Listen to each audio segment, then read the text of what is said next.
Hey guys, welcome back to the channel. 7 Deadly Sins Origin not out yet until the 23rd of March, but let's talk about fishing and how to do it properly.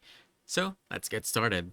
Now, fishing might seem like a tiny side thing compared to all the combat and story content, but it actually is a satisfying way to take a break, gather materials, and find some cool fish that you can use later for cooking or quests. What you're gonna want to do is first head over to any body of water you find. So that could be a river, a lake, or even out along the coast. When you're close to the water's edge, your character will usually get a prompt or an option to interact with the water, and that's when you start the fishing action. Once you cast your line, you'll basically wait for a nibble, and when a fish bites, you'll enter a little tug of war moment where you have to reel it in without letting it escape. It plays kind of like other fishing minigames you've seen in action RPGs.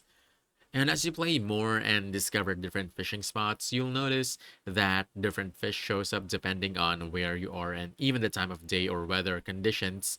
Some spots might be better for rare catches that look awesome or that are really valuable for recipes or upgrades.